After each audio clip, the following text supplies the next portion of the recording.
Varicose veins కి సరైన చికిత్స కోసం సంప్రదించండి ఎవిస్ హాస్పిటల్. నమస్తే రమ్మగారు. నమస్తే చే రమ్మగారు, మోసపోవటం హ్మ్. రకరకాల విషయాలు రకరకాలుగా మోసపోతూ ఉంటారు. అది చిన్నది కావచ్చు, పెద్దది కావచ్చు. డబ్బుల దగ్గర ఎక్కువ. మరీ ఎక్కువ అనమాట. అవును. ఎందుకని అలా జరుగుతుంది అంటే, డబ్బు అనేసరికి మనం ఎక్కువగా ఇంట్రెస్ట్ చూపించడం అంటే ప్రాధాన్యం ఇవ్వటం వల్ల ఆస్పత్తాను. ఎదుటి వారితో మనం ఎక్కువగా మోసగింపబడతారేమో అని అనుకుంటా ఉంటా నేను. అవును, డబ్బుల మీద వ్యామోహంతో జయ. ఏంటంటే చిన్న పిల్లల దగ్గర నుంచి పెద్దవారి దాకా డబ్బు అనగానే అదొక అంటే ఇంకా బ్రహ్మ పదార్థం అదే కదరమ్మగారు. అంతే, దాని మీదే ఆసక్తి ఉంటుంది. ఆ.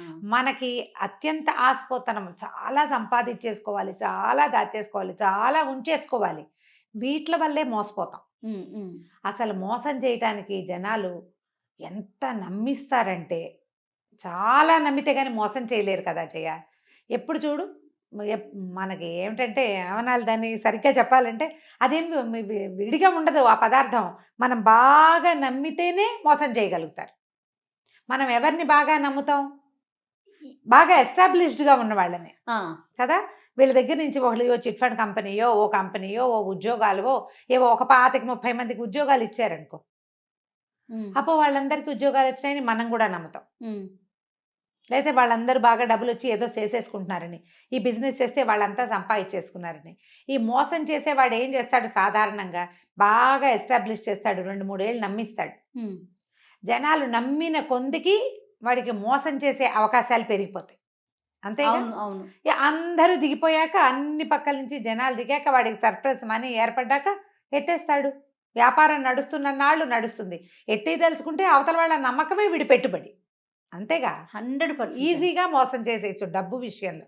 చిన్న చిన్నవి, ఓ 100 రూపాయల నోటు కింద పడేసి, ఇది మీదేనా అని అడిగి, అలాంటి చిన్న చిన్న మోసాలు. సినిమాల్లో ఇలాంటి ట్రిక్కులు చూస్తూ ఉంటాం. అవును. అక్కడి నుంచి పెద్ద పెద్దవి, ఇక బిజినెస్లు, బోర్డులు తిప్పేటాలు, బ్యాంకులు బోర్డులు తిప్పేటాలు. బ్యాంకులనే మోసం చేసేవాళ్ళు. అవును. ఏమిటి, తాడిని తన్నేవాడు ఉంటే వాడు తలని తన్నేవాడు ఇంకొకడు. అత్యాశ ఒక కారణం అనుకోవాలి కదా రమ్మగారు. ప్రధానమైంది మనుషులకు ఉండే గ్రీడీనెస్, అత్యాశ, కావాలి ఇంకా కావాలన్న కోరిక. మంచి మంచి కథలు ఉంటాయి జయ వాటి మీద. అవునా? ఒకటి చెప్తాం. మోసకారి కథలు ఎన్నో మనకి. చాలా చెప్పుకున్నాం మనము. కానీ కథా సరిసాగర్ నుంచి ఒక కొత్త కథ చెప్దాం. తప్పకుండా. ఇంతకుముందు చాలా చెప్పాం కదా. ఒక ఊళ్ళో శివుడు మాధవుడు అని 2 ఫ్రెండ్స్ ఉండేవాళ్ళు. పరమ మోసకారులు వాళ్ళిద్దరు.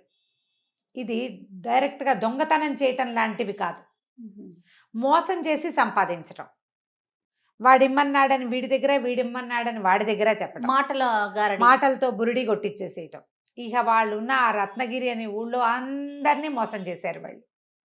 ఏదైనా పెద్ద ఎత్తున జరిపి ఏం చేసేవాళ్ళు, వీళ్ళు రోజువారీ హాయిగా తినడానికి, తిరగడానికి, ఆడుకోవడానికి సంపాదించుకునేవాళ్ళు. సంసారాలు లేవు, కుర్రాళ్ళు. ఇప్పుడు ఇలాంటి వాళ్ళు అంటే అగ్నికి వాయువు తోడైనట్టే. ఒకడు దొంగ వెదవైతే వాడికి ఫ్రెండ్ ఉంటే ఇద్దరు కలిసి చేస్తారు. అవును, అంతే కదా. ఒకడు దొంగతనం చేస్తాడు, రెండో వాడు ఎస్కేప్ ప్లాన్ చేస్తాడు. అవునండి. ఇలాంటి తెలివితేటలు ఉండి ఉండి వీళ్ళు ఏమనుకున్నారంటే, ఇక్కడ చిన్న చిన్న ఊరు, ఇది చిన్న ఊళ్ళల్లో ఇక లాభం లేదు మన సంగతి, పెద్ద ఊళ్ళకి వెళ్ళాలి, ఎక్కడైనా బాగా సంపాదించాలి. అయితే ఎవరిని బురిడి కొట్టించాలి అని ఒక రెక్కీ నిర్వహించుకున్నారు వాళ్ళు. ఆ నిర్వహించిన రెక్కీలో ఉజ్జయిని రాజపురోహితుడు. ఉజ్జయిని నగరం చాలా పెద్దది. రాజపురోహితుడికి రాజుగారి దగ్గర బోలెడంత మంచి పేరు. పైగా అతను బాగా సంపాదించాడు. 7 కుండల బంగారు నాణ్యాలు ఉన్నాయి అతని దగ్గర అని ఊళ్ళో చెప్పుకునేవాళ్ళు. మహాగ్రీడి, పిసినారివాడు. పావలా కూడా పోనిచ్చేవాడు కాదు. ఓ కూతురుంది, పిల్లకి పెళ్లి చేయలేదు. మహా డబ్బు పిచ్చి ఆయనకి. అతన్ని మోసం చేయాలి, కొడితే ఏనుగు కుంభస్థలాన్ని కొట్టాలి. సరే, వీళ్ళిద్దరూ ఏం చేశారు, మంచి ప్లాన్ వేసుకుని ఉజ్జయిని నగరానికి వచ్చారు. ఈ శివుడు అన్నవాడు పోయి అక్కడ తపస్సు చేసుకోవటం మొదలుపెట్టాడు. శ్మశానం దగ్గర ఉండటం మొదలుపెట్టాడు. ఓ శ్మశానంలో, ఒక శ్మశానానికి దగ్గర ఓ చిన్న గూడు లాంటిది, చిన్న గుడారం లాంటిది తీసుకుని అక్కడ సిద్ధుడిలాగా తపస్సు చేసుకుంటున్నాడు. రోజులు గడిచే, జనాలు చూస్తున్నారు, ఎవడో ఇక్కడ ఒక సిద్ధుడు ఉన్నాడు, వాడు తపస్సు చేసుకుంటున్నాడు అని. జనాన్ని నమ్మించాలంటే కొంగ జపంలాగా జపం చేయాలి కదా. అయితే ఈ తపస్సు చేసుకుంటున్న వాడిని జనం చూస్తున్నారు. ఇంతలో ఏమైంది, మాధవుడు ఉన్నాడుగా రెండో వాడు, వాడు ఒక మంచి చక్కగా రాజకుమారుడి లాంటి వేషం ధరించి ఒకరోజు వచ్చి శివుడు కాళ్ళ మీద పడ్డాడు. ఒక బాగా డబ్బులున్నాయని ఒక ఆయన కారు ఆపి అక్కడున్న ఒక గుడిసెలోకి వెళ్తే చుట్టుపక్కల జనం అంతా చూడరు మరి కదా. అప్పుడు ఒక ఇంప్రెషన్ వస్తుంది, అబ్బో ఇంత రాజకుమారుడు అల్లే ఉన్నాడు, వీడెవడో టింగురంగామని రథం దిగాడు. రథాలు కాకపోతే గుర్రం దిగాడు. వెళ్ళాడు, దండాలు పెట్టాడు. అంటే ఈయన చాలా గొప్పవాడు అనమాట. ఈ కుర్రాడు ఈ ఊరివాడు కాదు. ఏ ఊరివాడో ఇక్కడికి వచ్చి దండం పెట్టాడంటే ఈయన ఈ ఊరివాడు కాదు, అక్కడ ఏదో గొప్ప పేరు తెచ్చుకున్నాడు. ఆయన్ని తెలుసుకుని ఇక్కడికి వచ్చాడు ఈ కుర్రాడు అని చెప్పుకుని జనాలంతా చేరటం మొదలుపెట్టారు. అక్కడికి బాగా పేరు వచ్చింది. ఇంతలో ఈ మాధవుడు ఏం చేశాడు, ఊళ్ళోకి వెళ్ళి కొంతమంది జూదర్లని వాళ్ళని ఆకట్టుకున్నాడు. అరే మీకు డబ్బులు ఇస్తాను, మీరు రాజపురోహితుడి దగ్గరికి వెళ్ళండి.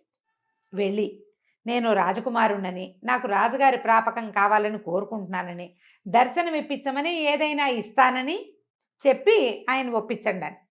ఆయన ఏదైనా ఇస్తాను అన్న పాయింట్కి బాగా పడిపోతాడు. లంచంతో జరగని పని లేదు లోకంలో కదా. ఇది పాత ఉజ్జయిని కథల్లో కూడా ఉంది చూడండి. ఏనాటి ఉజ్జయిని నగరం. సరే అక్కడి నుంచి ఏమైంది, సరే బాగానే ఉంది. ఆయన ఏం చేశాడు, ఈ మాధవుణ్ణి సరే రానైనా నేను తీసుకెళ్తానని రాజుగారికి ముందే చెప్పాడు. ఇప్పుడు తన ప్రాపకంలో ఒకడు వచ్చి తనకు డబ్బు ఇచ్చి రాజుగారి దర్శనం కోరుతున్నప్పుడు ఊరికే ఎవడు నాకు డబ్బు ఇచ్చాడండి అని ఎందుకు చెప్తాడు? చెప్పకుండా రాజుగారికి అతను ఒక ఉత్తమోత్తముడైన రాజకుమారుడని, రాజ్యాలు అవి పోగొట్టుకున్నాడని, రాచరికల్లో ఉన్నాడని, బుద్ధిమంతుడని, ఉత్తమ కుల సంజాతుడని ఒక 4-5 మంచి వాక్యాలు చెప్పాడు.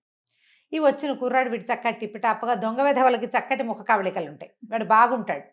రాజుగారు చూసి పిల్లాడు చూస్తే ఉత్తమ వంశ సంజాతుడు లాగానే కనపడుతున్నాడు, మరి బుద్ధిమంతుడు రాజు దగ్గర ఎట్లా ప్రవర్తించాలో తెలిసింది, వీడు సైనికుల ద్వారా వాళ్ళ ద్వారా రాకుండా పురోహితుడి ద్వారా వచ్చాడంటే బుద్ధిమంతుడు కాదు మరి. అందుకని రాజుగారు ఏం చేశారు, ఏదో ఉద్యోగంలో పెట్టుకుని తాను ఉంచుకున్నారు. ఆ స్థానంలో ఉండునైనా ఇక్కడే రాజ్యం అవి, లేకపోతే నువ్వు కూడా మాలాగానే క్షత్రియుడివి, నన్ను ఆశ్రయించి వచ్చావని రాజు తన దగ్గర ఉంచుకున్నాడు. సరే ఈయన ఏం చేశాడు, రాజపురోహితుడు వీడు ఏ ఊరు నుంచో వచ్చిన రాకుమారుడు కదా, మన ఇంట్లోనే ఉంచుకుంటే వాడి తిండి డబ్బులు అవన్నీ మనకే వస్తాయని ఆశపడి, ఇంకా ఈయనకి రాజపురోహితుడికి డబ్బుకేం కొదవా మరి, అయినా గ్రీడు ఆ పోయేది కూడా మనకే రావాలని. అక్కడి నుంచి మాధవుడిని రా అబ్బాయి మా ఇంట్లో ఉండు అన్నాడు. సరే ఇతను ఏం చేశాడు, ఈ రాజకుమారుడి వేషంలో ఉన్న మాధవుడు పురోహితుడు గారింట్లోకి, శంకరస్వామి ఆయన పేరు, అక్కడికి చేరిన తర్వాత సరే తనకి పూర్వోత్తరం నుంచి వాళ్ళ పేరెంట్స్ దగ్గర నుంచి రాచరికం వల్ల వచ్చాయి అని చెప్పి అంత బిందె, దాని నిండా వజ్రాలు రత్నాలు ఉన్న ఒక బిందెని వీళ్ళింట్లోనే, ఈ గదిలో లాకర్ ఉందండి అని తన బ్యాగ్లోంచి ఆ బిందె తీసి పెట్టాడు. ఈయన కళ్ళు మిరుమిట్లు గొలిపేసినాయి, ఏమిటో బిందె పెడుతున్నాడు, వీటి నిండా నగలున్నాయి. 2 రోజులకు ఒకసారో రోజుకోసారో మా పూర్వోత్తరపు నగలు, మా తాతగారి నాయనమ్మ, ముత్తాత నాయనమ్మ, ముత్తాత వాళ్ళందరికి ఆశీస్సులు ఉంటాయని ఆ బిందె బయటకు తీసి దానికి దండం పెట్టేవాడు. ఈయన కళ్ళు ఎప్పుడు ఆ నగల మీద ఉండేవి. పైన కనపడుతున్న మణులు మాణిక్యాలు కొన్ని కోట్ల విలువ చేస్తాయి. నిజానికి అవి ఏవి నిజమైనవి కాదు, నకిలివి. ఒట్టిరాళ్ళకి మెరుపెక్కువ కాదు. ఈయనకు ఆ సంగతి తెలీదు. సరే నకిలీ నగలే ఉంచాడు. ఆ బిందె రోజు తీస్తాడు, దండం పెడతాడు, అదే నా దైవం అన్నట్టుగా. ఈయనకు గొప్ప సరదాగా ఉండేది. కానీ ఏమడుగుతారు, మన ఇంట్లో ఉన్నవాడిని నీ నగలు నాకు అంత ఆశ, ఈయనకు ఆశ ఉంది కానీ దొంగ బుద్ధి లేదు పాపం. సరే వీడేం చేశాడు, 15-20 రోజులు చక్కగా కులాసాగా ఉన్నాడు. ఆ సిప్రా నది తీరంలో శ్మశానం దగ్గర ఒక సాధువు ఉన్నాడుగా, సాధువుకి కూడా అప్పుడప్పుడు నమస్కారం పెడితే జనాలంతా వాడి దగ్గరికి చేరుతుండేవాళ్ళు. అతను సాధువు అని ఫిక్స్ అయిపోయారు జనం అంతా, సన్యాసి అని. ఇతను ఏం చేశాడు, ఒక 20 రోజులు గడిచాక శుభ్రంగా 20 రోజులు తిన్నాడు. వెళ్ళి ఇంట్లో రాజస్థానానికి వెళ్ళి ఉద్యోగం చేసుకునేవాడు. మెల్లిగా అన్నం తింటాం మానేశాడు, చిక్కిపోవటం మొదలుపెట్టాడు. డైటింగ్ చేస్తున్నాడు అనమాట. చూసిన వాళ్ళంతా ఏమిటైనా చిక్కిపోతున్నావు, వచ్చినప్పుడు చక్కగా పుష్టిగా ఉండేవాడివి అని అడగటం మొదలుపెట్టారు. 15 రోజులు లేక వాడు ఇట్లా అయ్యాడు. దేవుడా అని నీరసంగా ఏమన్నాడు, నాకు అగ్నిమాంద్యం పట్టుకుందండి, బతకనో ఏమిటో నేను. మా తాత కూడా ఇలాగే చచ్చిపోయాడండి, మా ముత్తాత కూడా ఇలాగే అయిపోయాడు, నాకు కూడా అగ్నిమాంద్యం పట్టుకుంది కాబట్టి బతకను నేను. నాకేమైనా ఇల్లా వాకిలా, మా పూర్వోత్తరం నుంచి వచ్చిన నగలున్నాయి, వాటిని ఎవరైనా సద్బ్రాహ్మడికి దానం చేసి మరణిస్తానండి అని మొదలుపెట్టాడు. ఈయనకి పాపం ఏం చేస్తాడు, నాకు ఇచ్చేయి అని అనలేకపోయాడు. అవునవును. ఎవరినో బ్రాహ్మణుల్ని తీసుకొచ్చేవాడు. వీళ్ళు నాకు నచ్చలేదు, వాళ్ళు నాకు నచ్చలేదు, వీళ్ళు నాకు నచ్చలేదు, ఇదేమిటి ఇలా ఉన్నాడు, ఇలా ఉన్న వాళ్ళకి దానం చేస్తే నాకేం సద్గతులు వస్తాయండి అనేవాడు. కొద్ది రోజులు గడిచాక ఏమన్నాడు, సిప్రా నది తీరంలో శ్మశానం పక్కన ఒక గూడారం వేసుకున్నాడు చూడండి సిద్ధుడు, ఒక ఆయన సాధువు, ఒక సన్యాసి. ఆయన అయితే మహోత్కృష్టమైన దానం, ఆయనకి ఇవ్వాలి దానం, నా నగలన్నీ నేను ఆయనకి దానం చేస్తానండి అన్నాడు. పాపం ఈయనేం చేశాడు, ఈ రాజపురోహితుడు ఇప్పుడు దాన ప్రక్రియ ఒకటి ఉంటుంది కదా, ఆ ప్రక్రియ చేస్తే తనకి 10 రూపాయలు ముడతాయి.